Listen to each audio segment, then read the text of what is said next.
Welcome to the AI Applied podcast. I'm your host, Jaden Schaefer. Each week, I cover breaking AI news, tools, and interview experts giving you actionable tips on applying AI into your career, job, workflows, and life.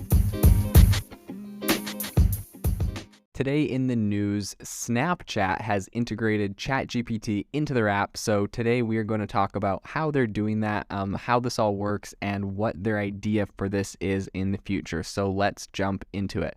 So this all comes on a few news articles, but one particular from The Verge is called Snapchat is releasing its own AI chat bot powered by ChatGPT. So it's going to be called the My AI bot, and it's initially only going to be available to paying Snapchat Plus subscribers. So the CEO of Snapchat, Evan Spiegel, says that it's the company's beginning, and it's just the beginning for their generative AI plans. So this is obviously something they've thought a lot about and something they're planning on integrating a lot more. So it's going to be pretty interesting, considering this is one of the first times that one of these major social media networks has integrated something into their app that is so integrated, and it's also being built on OpenAI, which is pretty interesting. They don't have their own AI chatbot play like Google or Microsoft or some of these other big players have. So according to the CEO, it's a bet that AI chatbots are going to become increasingly more a part of our everyday life. And it's interesting because this is only available for their premium users that are paying $3.99 a month. But they say that the goal is eventually to just make this available to all of their 750 million monthly users. So this is interesting because I feel like if they really are able to scale this up to that amount of users, it's going to be interesting for OpenAI, as they're instantly, assuming people use this tool and it's good enough, are going to see a massive spike in their usage. And of course, this is a big win for them, for Microsoft, who's doing all the computational stuff on the back end and is going to be making money off of this. This is a big win for companies like NVIDIA that are, making hardware for a lot of this processing that goes down. So it's kind of interesting to see, down the pipe who is benefiting from all this. But at the end of the day, the CEO, he says that the big idea is that in addition to talking to our friends and family every day, we're going to talk to AI every day. And this is something we're well positioned to do as a messaging service. This is so interesting. He's really betting on the fact that in addition to, just talking to our friends, we're going to want to sit there and chat with an AI.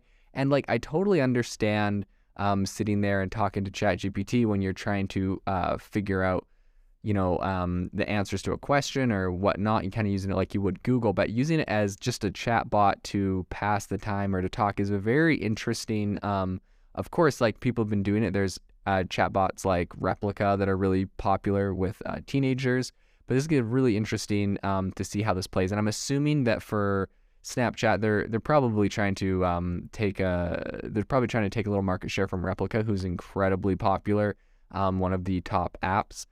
So at launch, it's essentially just a fast, mobile-friendly version of ChatGPT inside of Snapchat, nothing too crazy out of the box. So the main difference is that Snap's version is more restricted in what it can answer. So Snap's employees have tried training it to adhere to the company's trust and safety guidelines and not give responses that includes swearing, violence, sexually explicit content, or opinions about dicey topics like politics. And it's kind of interesting because ChatGPT, they kind of have their own trust and safety layer where they're trying to filter for a lot of these things.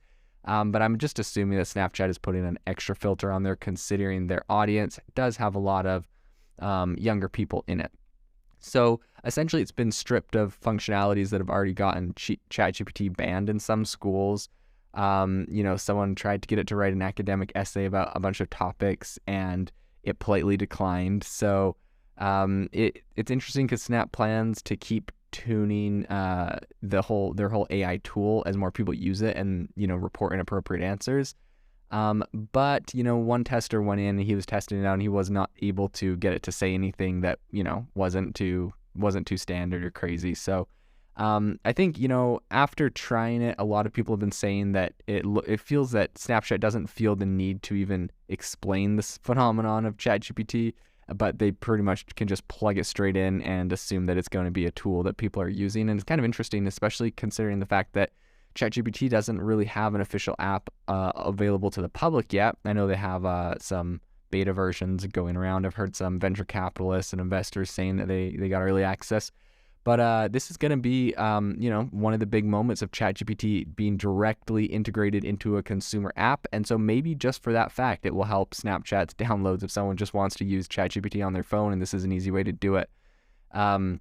So I think that, while this has become a productivity tool for a lot of people, I think Snapchat's implementations really just treats it more like a persona. So it's more just like it's something for people to use and talk to, and not necessarily so much of the productivity of like getting it to write a paper or answering important questions like you would a search engine or something else like that. So I think that that distinction might save Snap some of the headaches that we see Bing and Google seeing, as ChatGPT can definitely be not perfectly accurate all the time. It can say some crazy things.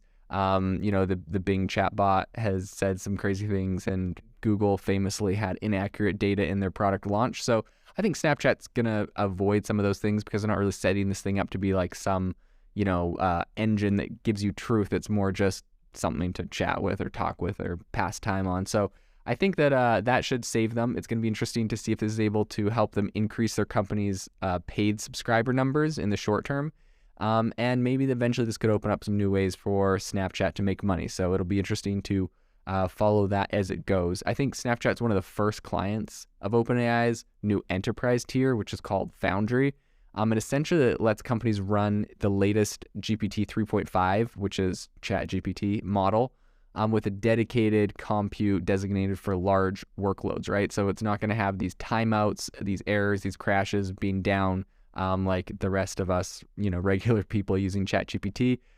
It's got kind of more of a upgraded enterprise level. So the CEO of Snapchat says that it's likely that they're going to incorporate more LLMs, large language models, from other vendors besides OpenAI over time, and that it's going to use the data gathered from the chatbot to inform its broader AI efforts. So what that means, because that is incredibly important, it's going to use the data gathered from OpenAI, ChatGPT, to inform its broader AI efforts, aka they are going to be using the chats that people are having to train more AI models. This is something I've secretly been telling people to do for this is a concept I've been talking about for a while. I haven't been telling anyone to do anything or not do anything.